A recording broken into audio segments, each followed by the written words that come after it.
Welcome to the Sushi Nakama AMA, where we bring on projects that have friends, partners, or teammates of sushi. Nakama is a project outside of our normal onsen and miso projects, and Nakama in Japanese means friend, comrade, crew, colleague, or teammate. Today, we have Bitcoin Lixin with us today from Keystone. How are you today? Good. Thank you so much. Thank you for having me. And also, it's a great honor of mine to be the Nakama of sushi community. Yeah, thank you so much. Yeah, you bet. Thank you. Thanks for joining us. So, Mhm. let's just start up with kind of an intro about yourself, background, and some what your involvement is here with Keystone. Okay. So, hello, sushi fans. My name is Lixin. I'm based in China. I know crypto very early.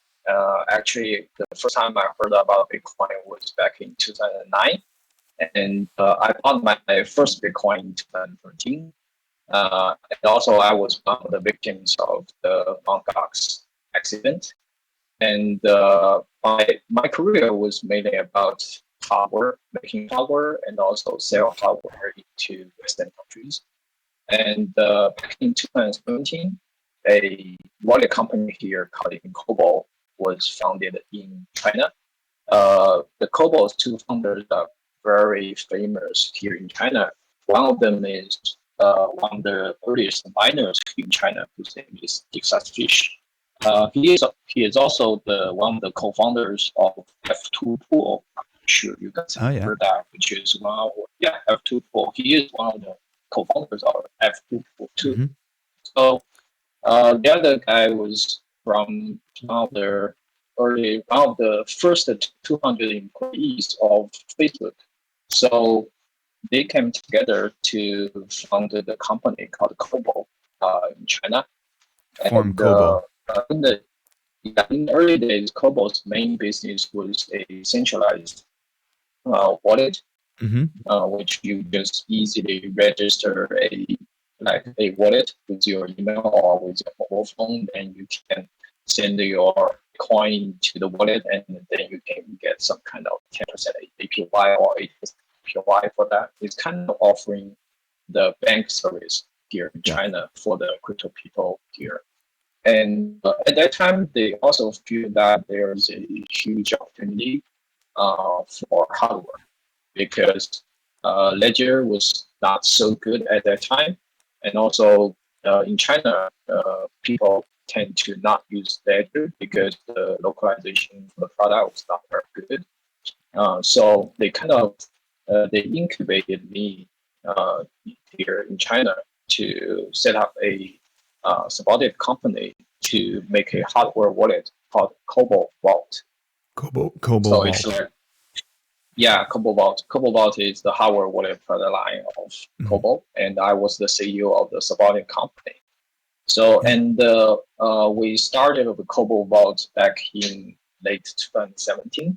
Mm-hmm. So for the first generation, because Fish was the co-founder of F2 Pool, so the whole company of Cobo was deeply rooted in the miners community here in China. So our first generation of the Cobo Vault was mainly designed for miners here. Right. At that time, I did quite a lot of interviews with the miners. I asked them, what's your working scenario? What kind of design do you like? These kind of questions. Actually, the two main insights I got from miners was that the first one was that I asked them one critical question, which is, what's the most anxious time when you're using Ledger? Mm-hmm. So their answers were pretty much aligned. So they told me that I was super anxious when I plugged my Ledger into my laptop, because when I'm not using Ledger, I'm fully aware that the Ledger keep the private keys offline, so the hacker cannot hack it. But when I plug my Ledger into my laptop, that's the most anxious time of using the product. So from that insight, we come to a solution with QR code. So we wanted to bring a 100% air-gapped experience to the miners here in China, which means we use, because you know that for Ledger and the Ledger Live, you need the USB or Bluetooth to connect them together. Right. And you don't know what's sending into your ledger, and you don't know what's sending out of your ledger. Mm-hmm. So the first idea or the main idea for the first generation of Cobo Vault was that we designed the QR code user experience, Mm-hmm. which means you can fully decode every piece of the information getting into Cobo Vault and getting out of Cobo Vault. So that's the main idea behind Cobo Vault. And also, I visited some like mining farms here in China. Uh-huh. I'm not sure like how many of you guys know the mining farms here, the mining industry in China, because the miners they tend to find the cheapest electricity, Right. which means they need to go to the most isolated places like Xinjiang province, Sichuan province, Mm-hmm. and in those places the weather was very extreme. Like in Sichuan, there are a lot of rains, and it's quite wet there. So usually the ledger cannot work very well there because it's easily get broken because of the weather. Mm. So the second biggest idea is that we not only we need to give a security product to the miners, but we also need to deliver a strong robustness to the product. So for the first generation, we make the product waterproof and also drop resistant. Yeah. And also the first generation came with a aluminum box. So you can put the device into the aluminum box, and if you drop it, it's okay. And I also drove my own car over the box, and it survived. So Wow. yeah, so that's basically the first generation of Cobo Vault. We not only did security but also robustness. Got it. And yeah, and then everyone knows it was the bear market of 2018 and early 2019. So and then another critical thing happened was that in 2019, I went to San Francisco for the Bitcoin 2019 conference. Yep. And I talked to a lot of Bitcoiners there. That's the first time I talked to, because previously I was mainly interviewing the miners for collecting the product insights. Right. So when I went to San Francisco, actually one thing I really learned from the Bitcoiners there was that our first generation was too expensive because we added the waterproof and other robustness features to it. So, and the whole thing was made of aluminum. The whole body was made of aluminum, so it's very expensive. It's $479. Yeah, wow. And yeah, when I got in San Francisco, I asked them that they all say that it's too expensive, and they don't take the like a broken pipe in their home or their home got flooded by a hurricane, this kind of scenario into their consideration. Mm-hmm. They prefer something around 100 to 200 bucks. And if a hurricane came and they just buy another hardware wallet and recover that with their secret. So this is the most important insight I got from the Bitcoiners in San Francisco. So then I came back. So then we started working on our second generation. Yeah, another thing I want to share that the first generation sales was not very good because here in China, the miners was not a big community, so we didn't sell too many devices. Got it. For the second generation, we decided to pivot to the crypto guys in Western countries like the United States and Europe. So then I came back. Basically, for the second generation, we just removed all the robustness features and took every legacy about the QR code, about the secure element, and about the big screen for our second generation. Then it came out. So we launched the second generation in 2020. I think it's April or May. Yeah, 2020 April. Okay. And for the second generation, it was a huge success. And we were at that time we were mainly targeting Bitcoin community, and yeah, we bring the 100% air gapping to the Bitcoin community, and also we were doing Bitcoin multi-signature very well. Right. So yeah, at the time we were considered as the best hardware wallet for Bitcoin multi-signature. And the Ledger and the Trezor was not one of them because the Ledger and the Trezor, they cannot construct the whole multi-signature on the device itself. So yeah, maybe it's getting too deep, but the result was that we were doing multi-signature very well. So it Right. was welcomed by the OGs in the Bitcoin community. Yep. Uh, yeah, and then it was the DeFi summer. So yeah, in like August or September of 2020, it was DeFi summer. In the DeFi summer, actually, back in China, Cobo Wallet was the, as I mentioned, it was the first product of Cobo, which is the centralized software wallet. Right. So Cobo Wallet was doing really great in China because of DeFi summer. So basically, it just collect cryptos from the users, and then they have a financial like investment team to put those money into the DeFi projects, and then share a little bit profit to the user, but the Got it. company take a big chunk. So at that time, the Cobo Wallet team was making a lot of money, but Cobo Vault was not making so much money, but Cobo Vault broke even at that time. Right. So it's good But to kind even of kind of mention it. Yeah, like there's the wallet side and then there was the vault side. And the wallet again, like you'd yes, mentioned, that was the centralized part that was doing well with this, as it yes, was taking, holding yeah, yeah, users' funds that yeah, way. But the vaults, when it's when you're dealing with your cold storage stuff or offline stuff, that was not as popular at that time because it's just sitting there yes, unproductive, essentially. yes, Yeah. correct. Okay. So the Cobo headquarter or the founders of Cobo Hmm. decided to put Cobo Vault into a minimum maintenance status. So basically, at that time, they wanted to kind of abandon the product line of Cobo Vault and move all the Cobo Vault guys, including me, to the Cobo Wallet product line. Okay. So yeah, that was their decision. Actually, I think that was a fair business decision because one product line is making a lot of money, so they were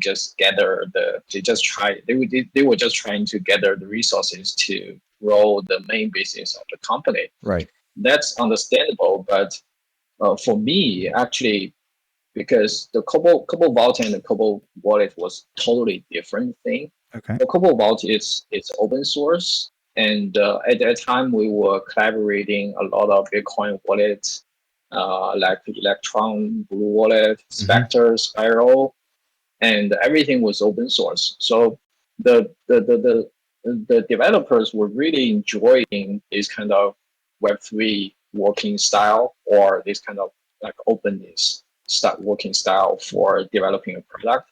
And also for me, I really feel the responsibility for bring the community a better product than Ledger. So we didn't took the offer from the Cobo headquarters, and the whole Cobo Vault team left Cobo. So we started, and also personally, I bought out all the Cobo Vault intellectual properties, Ah, yeah. and then we with that intellectual properties, we started a new brand called Keystone. So if you can find some old pictures of Cobo Vault, you can see that they're pretty much the same design and the form Right. factor, Right. and also the new brand Keystone. Sorry, we spend like 20 minutes and then we get into Keystone. Well, you've given us Yeah, a so this way here. You've given us a very thorough understanding of where this has all come from, kind of the yeah, trials and tribulations of where of everything. So, yeah, really, yeah, yeah, really cool. Thank you for that thorough kind of explanation of yeah, how we got to Keystone and where it's yeah, at today. But yeah. yeah, it's cool to Then have some of that history, especially with maybe some of the newer people in here that are yeah, just familiar purely yeah, with DeFi as compared to maybe some of the yeah, struggles that in the earlier days when it was a lot of it was just yes, Bitcoin, and cool yes, to hear how it was miner focused at that time as well. And I mean, miners have been, I mean, they were what were securing the network and continue to do so, even Yes. on Ethereum for now. Yes. And yeah, Yes. they are Yeah. very important. So Yeah. Yeah. Actually, for we launched the Keystone in June the 1st of 2021. mhm, And another. So previously for Cobo Vault, we were mainly doing the optimization and all the dev work mainly for Bitcoin community.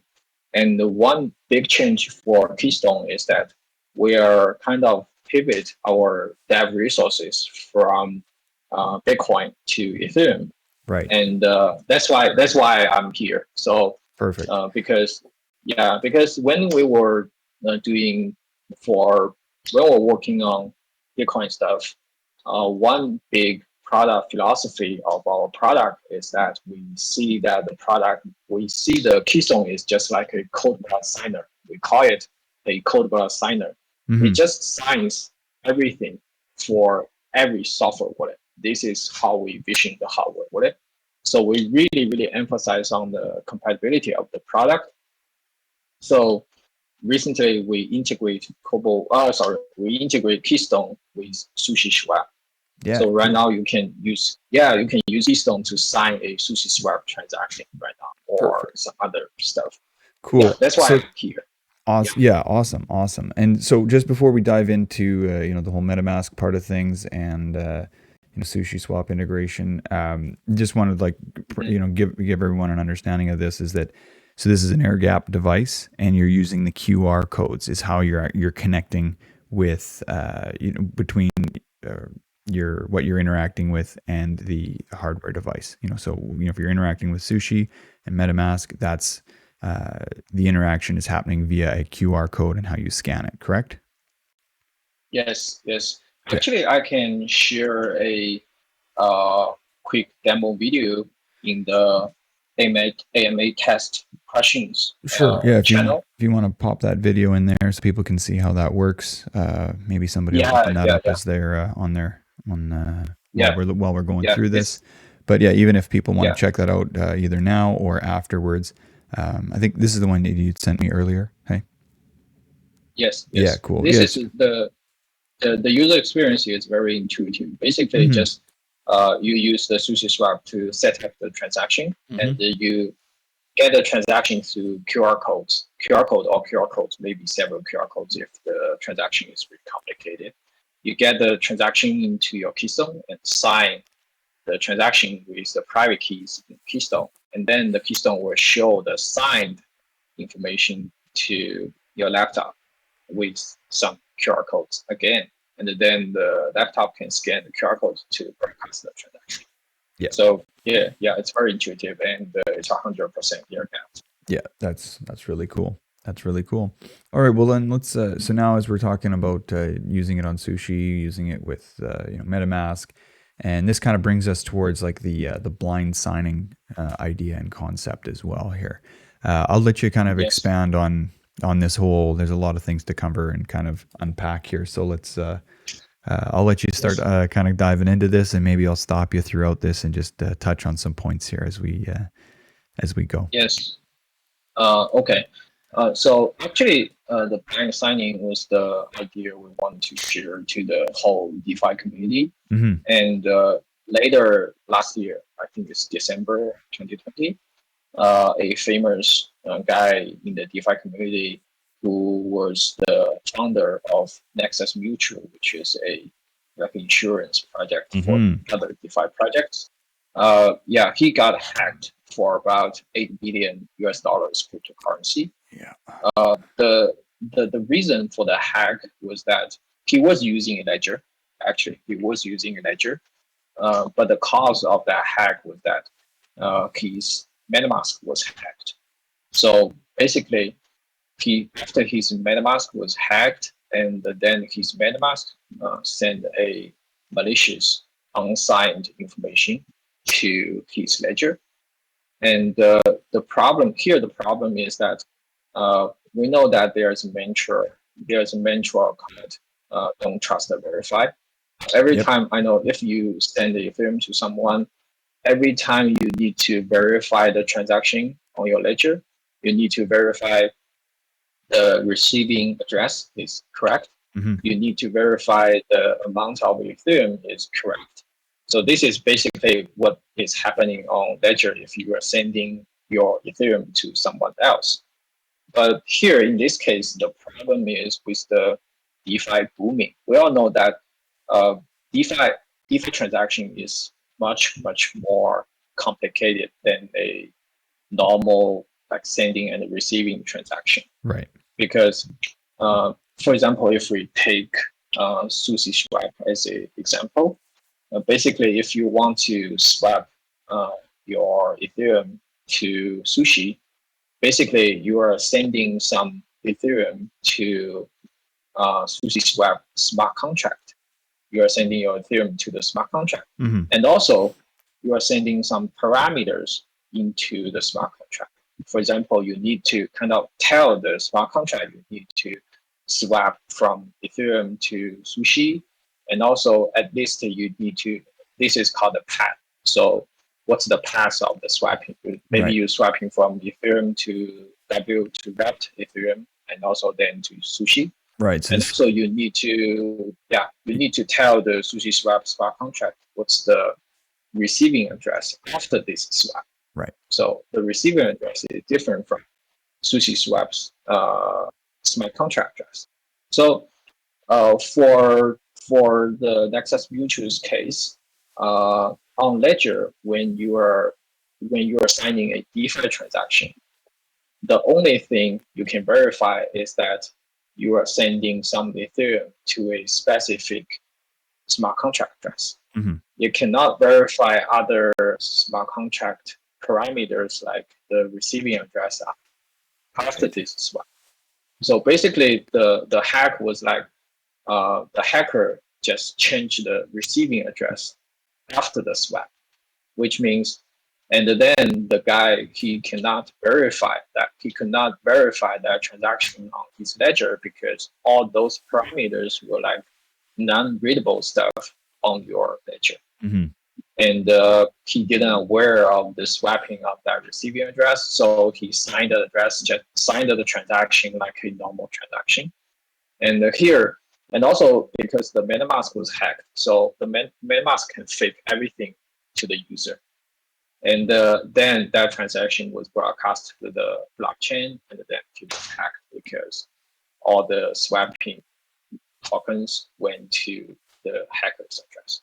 So this is basically what we call blind signing, which means to wrap up the whole thing, DeFi transaction is really complicated. Not only just the smart contract address, but a lot of smart contract parameters. And the ledger cannot fully verify that transaction, which makes using ledger plus MetaMask, the security level is the same as just using MetaMask because you are blindly trusting your MetaMask was not hacked and MetaMask was performing like usual and sending everything to a ledger in a normal way or in a malicious way. So this is what we call blind signing, and we're trying to solve this problem for the DeFi community. Yeah. Right.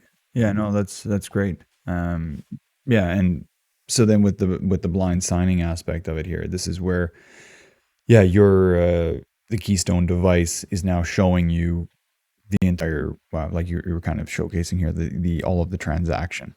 So we're dealing Yes. with, and in that video, it kind of shows that where it's, explaining the, values involved with it, the route that it's taking, and the, where the receiving address.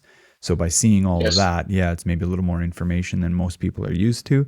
But once you understand what that is and what's going on with it, especially when you're moving around, your hard grown funds or hard earned funds, depending on how, where it's, how you've come to this. But either way, like, yeah, this is all very important. I know we like to ape in, but sometimes we need to be cautious. So yeah, this is cool. And so now on your device or on the Keystone, like it's a 4-inch screen.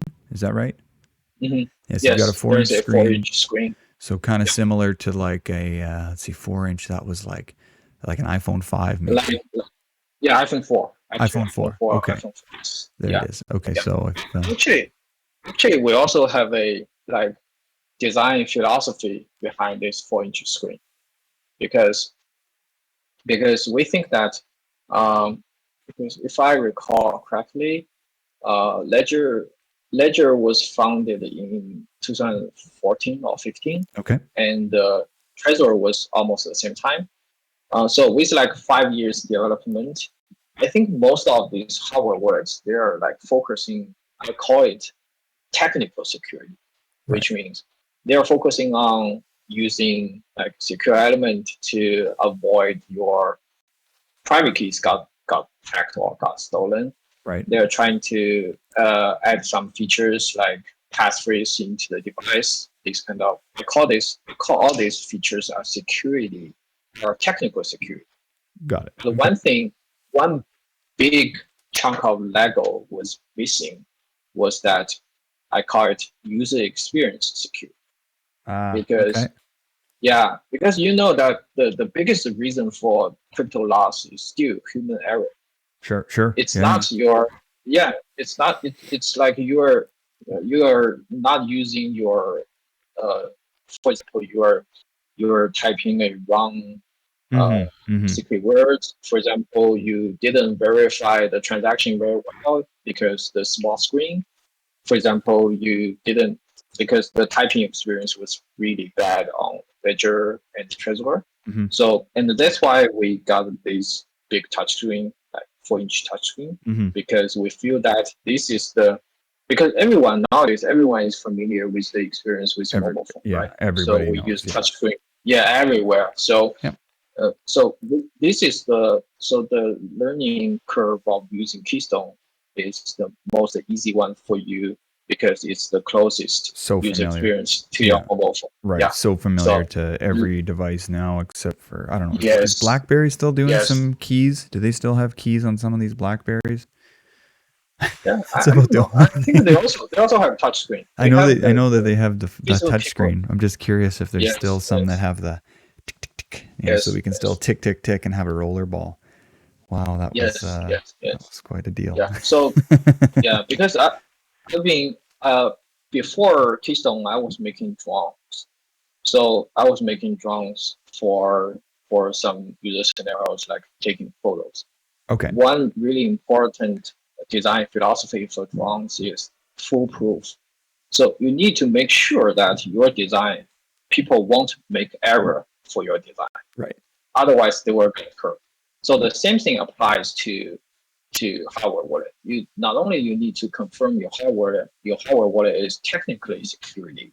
You need also to confirm. You need also to make sure that people were less likely to like make to shoot their own foot with your device. So this is the whole design philosophy behind the touchscreen. Yeah. Yeah. Cool. So that's that's really good that it's intuitive. It's very familiar for people because of the touchscreen device Yes. idea. We've kind of gone through the QR code, how it has a camera on it, and it also has like so. Let's kind of tie into the the open source part of it and kind of the security behind it as well, or any kind of auditing that's gone on with it. With we'll kind of explain this stuff here. So it's got a fingerprinting as well. Is that something? Yeah, kind of talk to us about that. Yeah, you just mentioned open source. For open source, actually, we to be very honest, we're not as open source as. First, I wanted to give you guys the impression that open source is not a 0 or 1 thing, especially for hardware. So open source is like a spectrum. It's not a 0 or 1 thing. Because for hardware wallet, you have to rely. You cannot build everything from scratch. You have to rely on other vendors. They give you a chip, or you buy a chip from them, or you buy some other components. For example, the fingerprint sensor from other vendors. So it's almost impossible to make a 100% open source hardware. Right. It's almost impossible. So right now, our open source, yes, is not as open source as Trezor because they don't have a secure element, which is the biggest closed source part of our wallet. But we are much more open source than Ledger because we have open sourced the firmware of the secure element, which is the first company who do this in this industry. And also, we open source the hardware design. We open source the audit report of the product. And also, the most importantly, all the QR codes are verifiable. And we also released a open source tool for you to verify all the QR codes before you send those QR codes to the device. Okay. So yeah, you have the option to see all of that if you wish. Okay. Yes. Yeah, cool. Yes. So yeah, that's good. There's a lot of security behind this, which is obviously the name of the game here. And yeah, so then with the fingerprinting, that's cool too, so that you can have an extra layer of security and a little bit of convenience.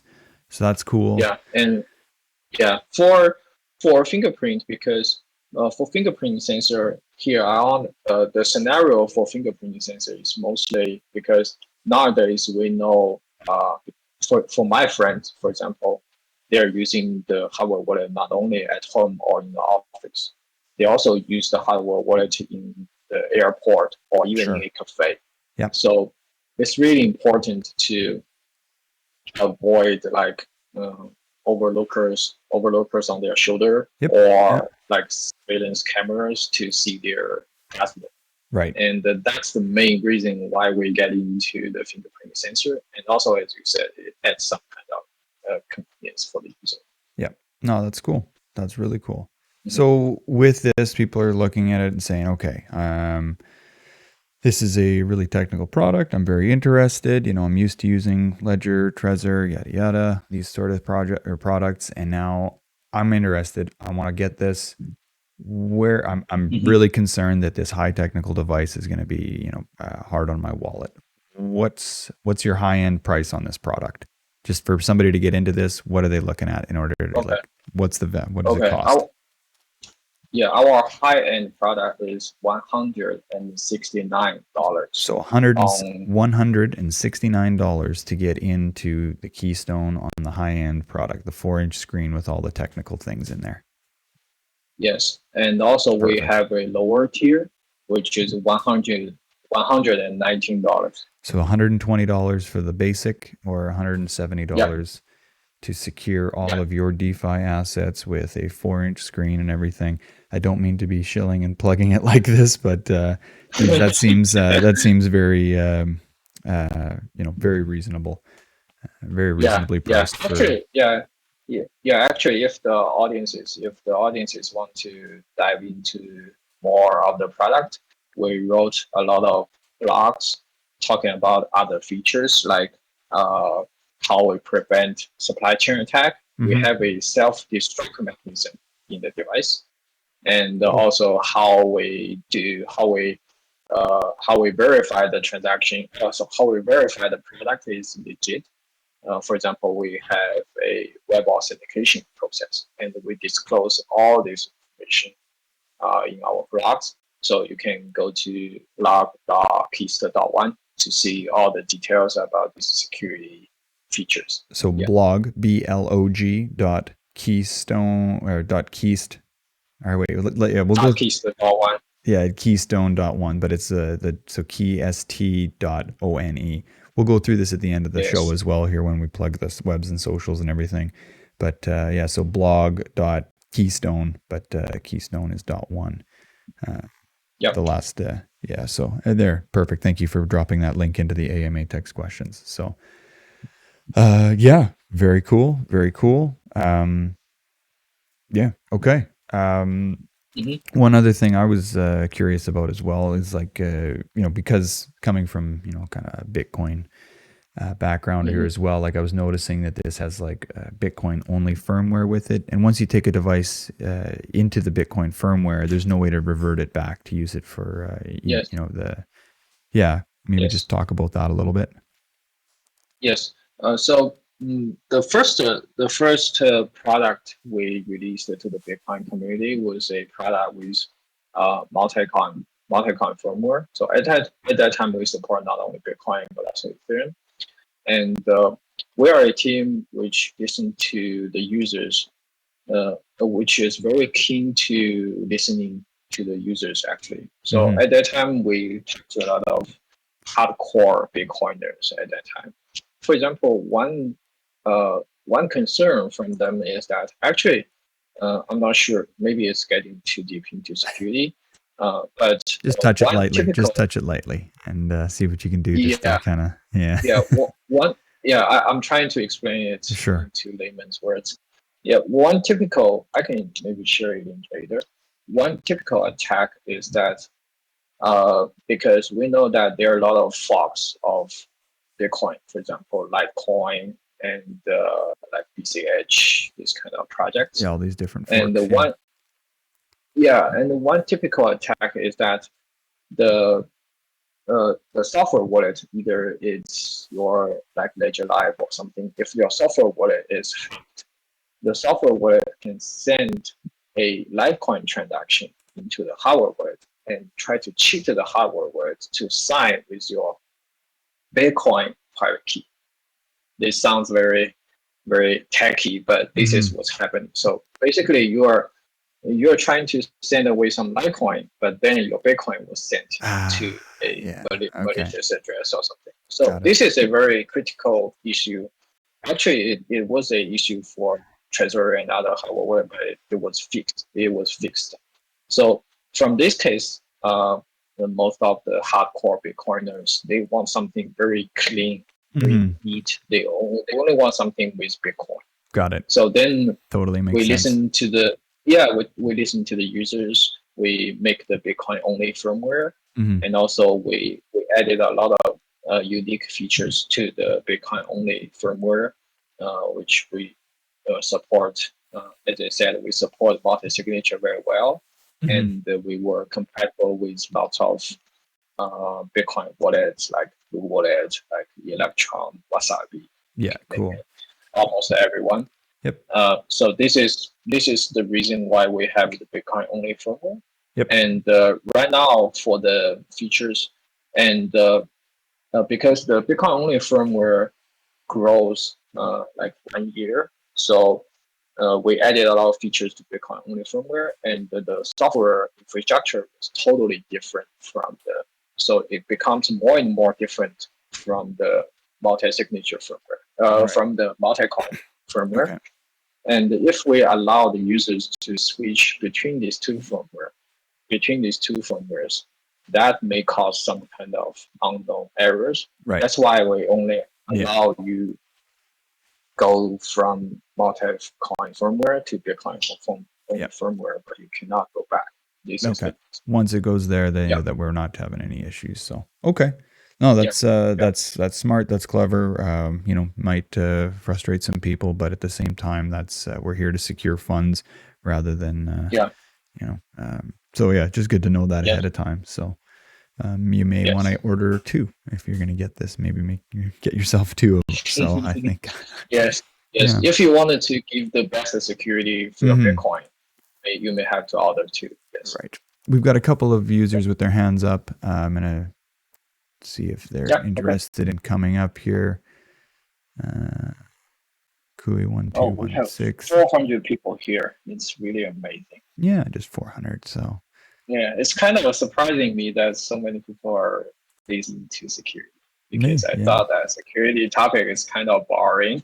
Oh, lots. We have a sushi communities always interested in all the things that we have. Yeah, you guys have a really good community. You're run it very well. Thank you. So okay. Well, let's okay. Let's go through a couple of questions. I've got a few more things that I can touch on as well here, but let's go back here. Or one of the things I was going to ask as well, but this is good. Question, is Cardano support in the pipeline, ETA, and what about MetaMask support? I guess we kind of touched on MetaMask, but we can dive into Cardano, and I'm also going to plug BSV in there. Yeah. For Cardano, because we took a different approach from other hardware wallets. I'm not sure you know some other hardware wallets there, but for most hardware wallets, they just trying to, because Ledger and the Trezor, they're really strong. So for other like newcomers, usually they try to tackle the community from smaller projects. I mean, relatively smaller projects.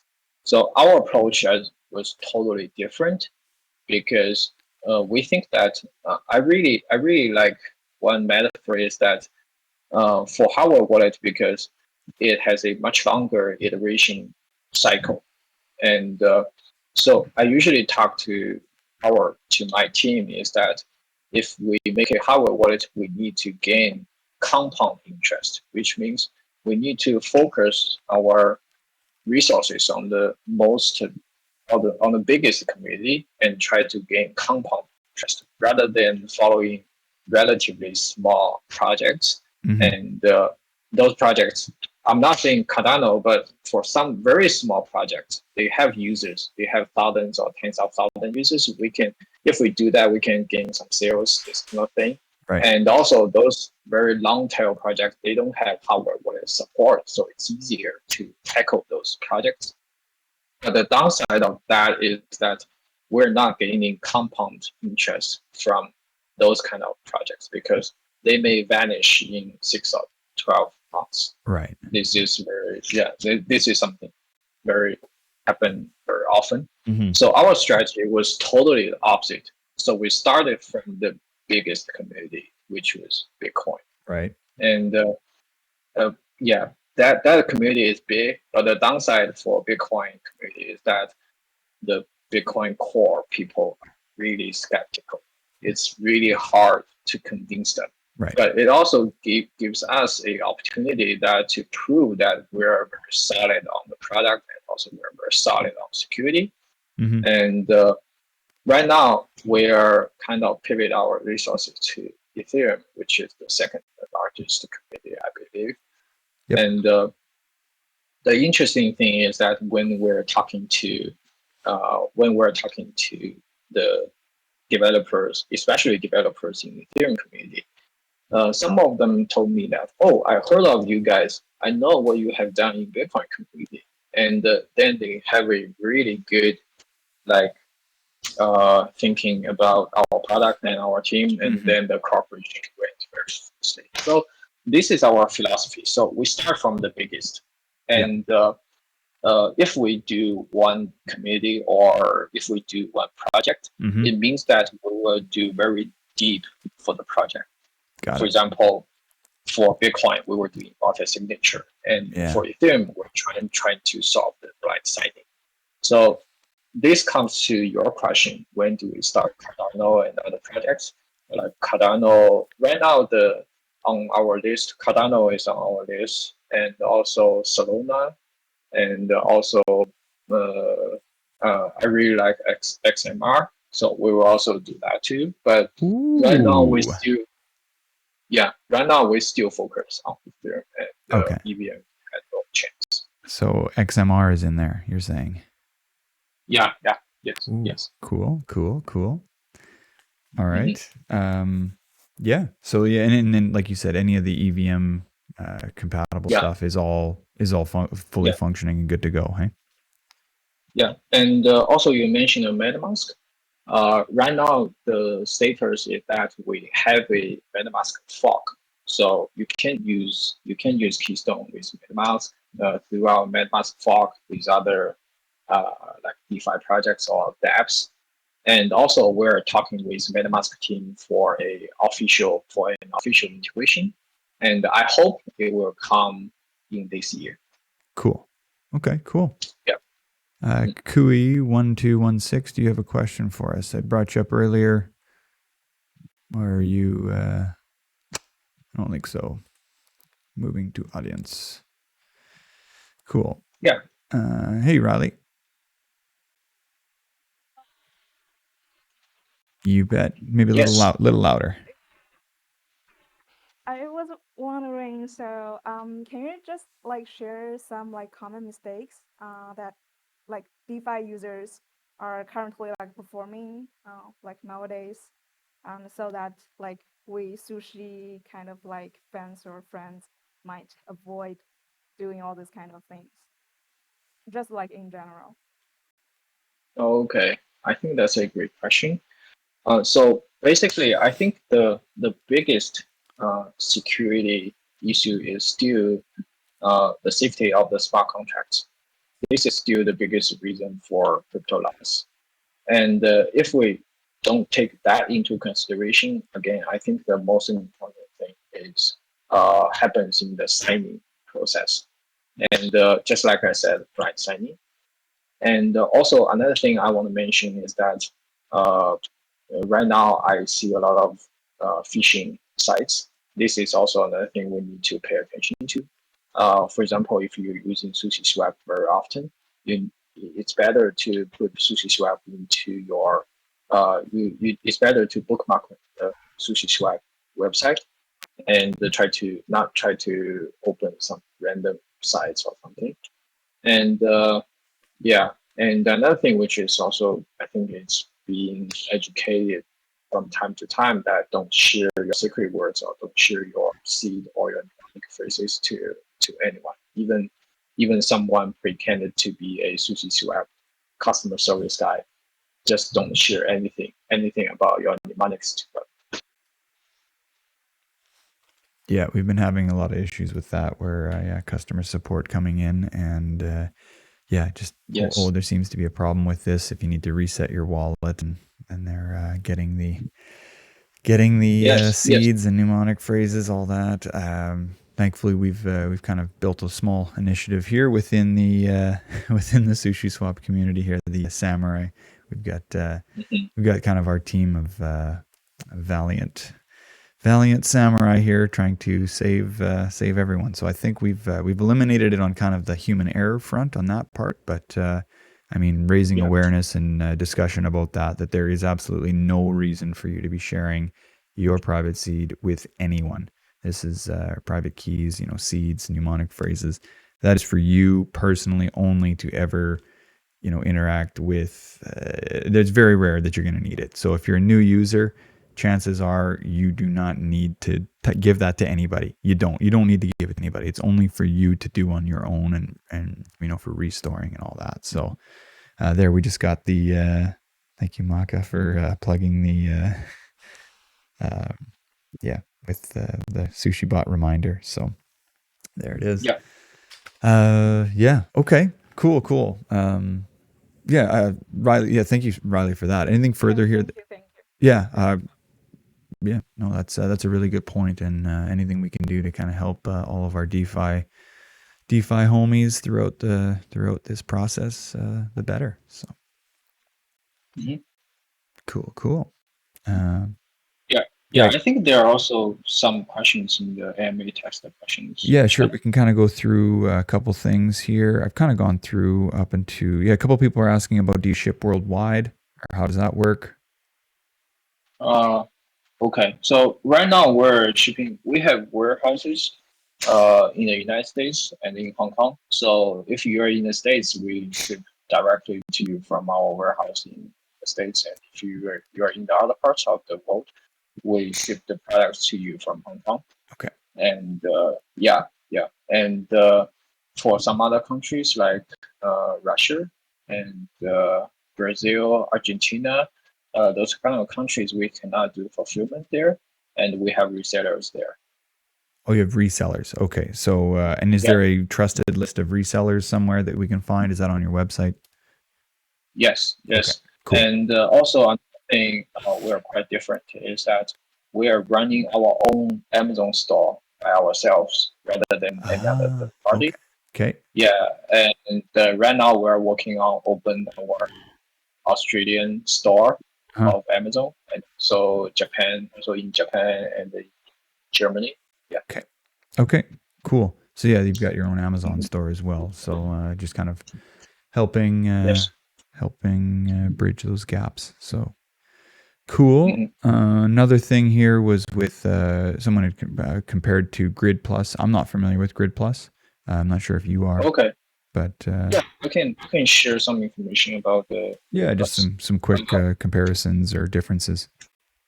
Yeah, first, I really appreciate the Grid Plus product, and I think we share a lot of product design philosophies. For example, they have a 5-inch touchscreen, Mm-hmm. and they are also trying to do the try to decode the DeFi transactions with the APIs, which means they are also trying to make the transaction human readable to make sure that you can verify the transaction on the device itself. Mm-hmm. But one big difference between Grid Plus and the Keystone is that Keystone is 100% air gapped. Right. This is a big difference. So with Grid Plus, it needs to plug into a cable, or it needs to get connected to your Wi-Fi. So it's not 100% air gap. Mm. So like I said, security is not a 0 or 1 thing. Security is about closing. It's about closing different kinds of attack surfaces. Right.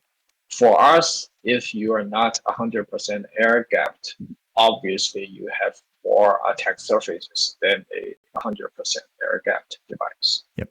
So I think this is the biggest reason between Grid Plus and Keystone. Yep. And another big difference for the Grid Plus is the user scenario. For Grid Plus, it's mostly used in your office. So it's very big. The device is really big. You need to put it on your desk. Mm.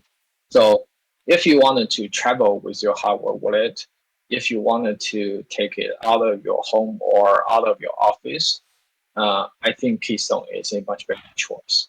Yeah. Got it. Yeah, a little more portable and transportable, and Yeah, and even also for hiding as well. if I recall correctly, Grid Plus was not open source. Ah, Yeah. okay. Yeah. But I think they have a very, very smart design, which is the card, which means if you have multiple, because each card, you can take each card as one of your account. Got it. So it's like one set of the secret words. And if you have multiple wallets, like multiple accounts, for example, one is for your savings, the other is for DeFi, the other is for NFT, then you can just switch between those cards. And maybe you have one account for all the airdrops. Then you can just switch those cards easily between your different wallets. I think that's a really smart design. Yeah. Okay. And maybe we will learn from them for simplification. Cool. For next generation. Yeah.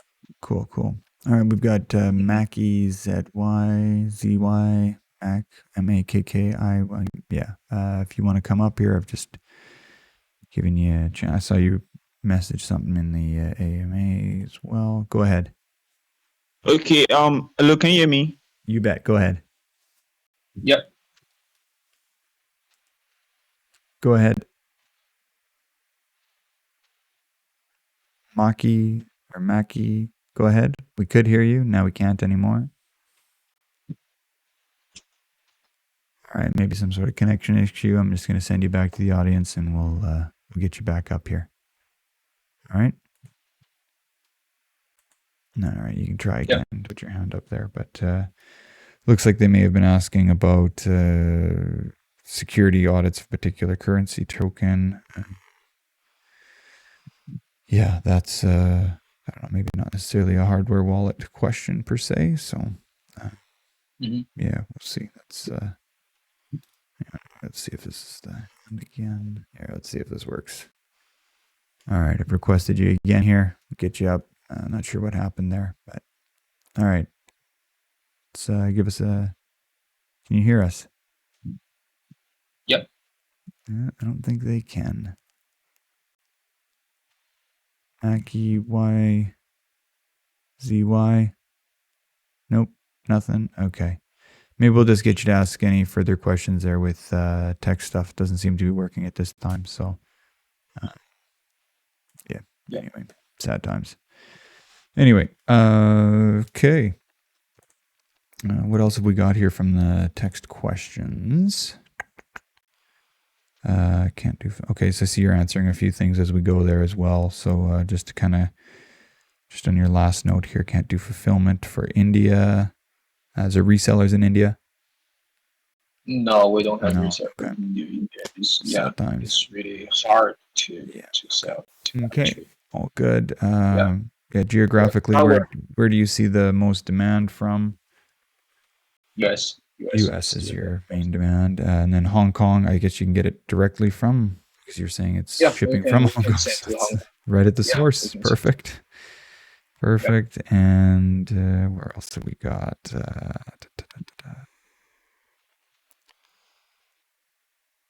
Yeah. Okay. So yeah, Maka helping out with security stuff. What chains are currently supported on the wallet? There's a huge list. You have like the list there to show people. There's a lot, I think. Yeah. Let me. Yeah, but I still should say that the best support is still for Bitcoin. Okay. Okay. Cool. Yeah, there's the supported crypto assets. Perfect. Mm-hmm. Perfect. Yeah, if anybody else has questions, please enter the AMA text questions, or I always love it when we have people come up and ask questions. So, yeah. Probably start wrapping it up here soon. So if anybody has questions, get to them now. Yeah, I guess if you were to order one of these, where's your like what all comes? Like, can I get all the things if I get like what's your full suite of products that you have here with not only the let's just say we're going to go with the high end deal for $170. Can I get what else comes with it, or what can I get with it, or yeah. Okay. Here I just wanted to people asking what's in box, so I want to emphasize on another feature we have. Mm-hmm. So basically for the high end $170 product. Yeah. One another important feature we're totally different from other wallets is that our battery is detachable. Oh yeah.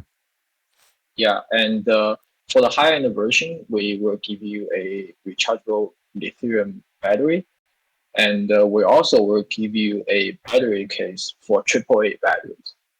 So because if you run out, you can just run it on AAAs. Yeah, the thing here is that actually, there's a story behind this design. So I interviewed a lot of early miners here in China. I asked them that how do you store your Bitcoin in the old days when you don't have Ledger or Trezor? Actually, they give me a really interesting answer, was that they were all using a modular phone made by LG, and put a software wallet in the LG modular phone, and use that phone as his hardware, quote unquote hardware wallet, and make it offline. Usually, when they want to use that, they just turn it on. And why they use the modular phone is that usually because they are using that LG phone to store their Bitcoin, and usually they put that device into a deposit box in the bank or in their safe at home, and usually they touch that LG modular phone like every 3 months or every 6 months or every 12 months. Uh-huh. And in that scenario, the rechargeable battery usually fail. They just put the phone there, and also they will put a dozen of rechargeable batteries beside the phone. And when they want to use it, they just try different batteries, and at least one of those batteries will be functional so that they can turn on the LG phone and send out the Bitcoin. This was really, really interesting, and it gave me the insight that first I should make the battery detachable, because if the battery is detachable, because battery is the biggest reason for a hardware failure. Mm-hmm. So if it's detachable, a failure battery won't affect your device itself. For example, the battery corrosion won't damage your product. This is the first reason. Right. And the second reason, if it's detachable, we can also make another battery case or battery box to put into like 4 pieces of AAA batteries. You can use the AAA batteries to turn on your device. Got it. This is big. Yeah, this design is mainly is because we want to make this product time proof, Right. which means if you put a product in a box and you check it 5 years later, the lithium battery will obviously fail. And Mhm. then you can just buy 4 triple batteries from the convenience store close to you and plug it in, and you can turn on the device to send out. There you go. Yeah, So that's this, yeah, so yeah, so That's- this is one of the design thinking behind the product. And between the high end product, which is $170, and the $120, for the $120, it doesn't have a fingerprint sensor. It Okay. also doesn't have the rechargeable battery. Okay. That's mainly designed for long-term holder, which means you don't touch your hardware wallet very often. Uh-huh. And for the premium version, which is $170, it has a rechargeable battery and it has the fingerprint sensor. So, Got which it. means that is designed for a more frequently usage scenario. Very cool. Very cool. Yeah. And Yeah. Yeah. That's awesome. And then so that's with that, and then with the what about like your steel stamps or your seed storage as well? Mhm. Yes. Yeah, we'll just kind of touch on that quickly. Yes. Yeah, go ahead. And, Yeah, go ahead. Yeah, I think here also another great question. Do you get Ethereum contract APIs from Saucify.app? Yes, yes. I think Unity. I think you are very familiar with this kind of APIs, and yes, we are cooperating with Saucify, and right now we have around 70,000 APIs from Saucify.app, and those APIs are very big. So on Keystone, you can also find a microSD card slot. You can put those APIs into a microSD card slot and plug that microSD card to Keystone so that Keystone can read that APIs. And those 70K APIs were from Saucify.app. And also we are cooperating with projects like Sushi, like Yearn. So Sushi also shared us all the APIs. So we put that API into our firmware, which means if you are a normal user, you can just leverage the APIs of the biggest projects in the firmware. And if you are a pro user, you can download the 70K APIs from our website, which was originally from Saucify.app, and put that into a microSD card to use that. And also plus, you can manually put a API into the microSD card. So, which means if you deploy a smart contract by yourself, and you can also put that API to the microSD card, and the Keystone can read that API to decode the transaction. Cool. And the second part for the question, how often do you update? I think we, to be honest, I don't know exactly the answer. I need to check with the developer. But I think we often, maybe, I don't know. Maybe I can look back with an accurate answer from the developer. And also another thing I want to share because I mentioned microSD card. Another thing I want to mention here is that we can also we just released a new firmware 1.4.0 which supports ENS resolution on the device, which means we can show your ENS on the device. Oh, and cool. This is also leveraged by the microSD card. Just the same as the 70K APIs. You just put the ENS records into the microSD card, and then we can fully show your microSD, show your ENS on the device. Cool. Yeah. No, that's awesome. Yeah, I don't know if anybody else has Thank any you. final questions with, come on up here and ask them, or into the AMA text questions. But I think this is, we're getting close to wrapping up here. With all of these things, fire damage, water damage. You were saying that the original vaults were waterproof. These ones are still waterproof, or where are they at with fire and water damage? Or I guess, yeah, it's fire. Okay. Yeah, that version was not fire. Yeah, no, I'm Fireproof. sorry. The Fireproof. fire part, I guess, is like Fireproof more was- toward to your Yeah. these like your steel seed servers or steel server. Yes, yes. Yeah, the key Yes. keepers or however you want to call it. Yeah, that part Yes. is those are fire resistant or whatever, right? Yes, we're also selling, the product was called Keystone Tablet. Tablet. This is basically a metal storage for your mnemonics. Mm-hmm. So yeah, it's fireproof, and we recommend using that rather than writing your mnemonic phrases on a piece of paper. Yeah. Okay. Cool. Yeah. So that's another thing that you guys offer. Looks really cool.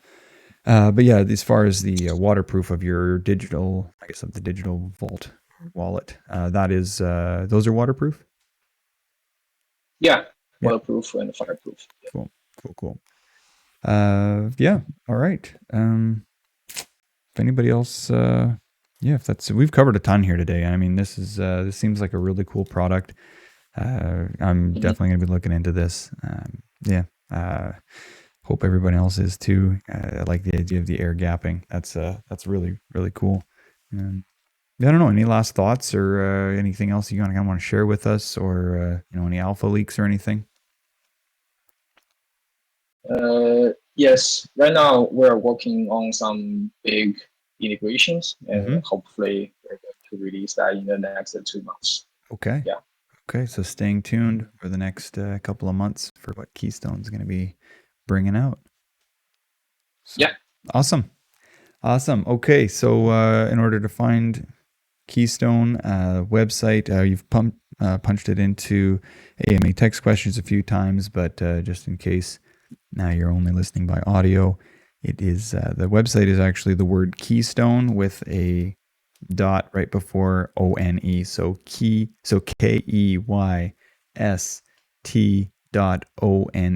So Keystone is really what you're looking for there. So that, and you can find all your socials on that website as well, so that you're connecting directly to your Telegram, Discord, and any other articles and whatnot as well.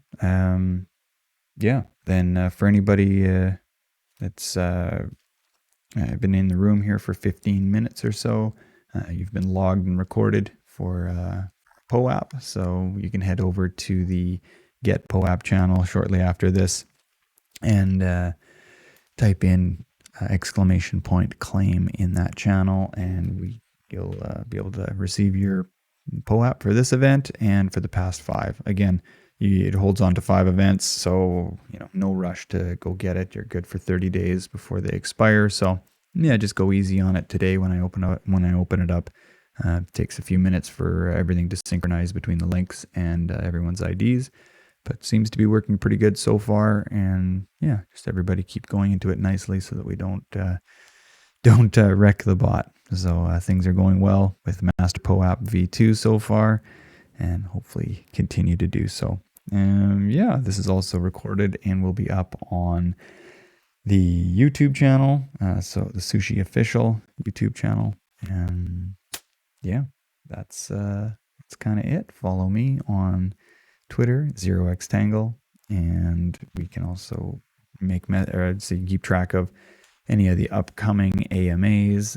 We have one later on here today, I guess, or first thing tomorrow, depending on where your time zone is. And that's with Yield Guild, so YGG.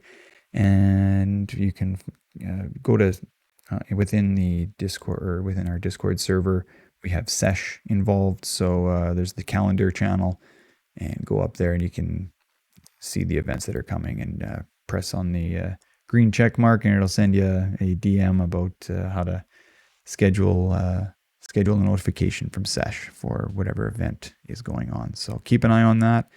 And other than that, thank you so much, Lixin. I really appreciate you coming here and explaining this whole you know, what you guys have got Yeah. going on. This whole product that you have here seems really cool, and I'm very, very interested. So, yeah, I look forward to testing Thank one you. out. So, thank you for your time. Thank Thank you, you. everyone, for showing up, and we'll talk to you all soon. All right, take care. Bye bye.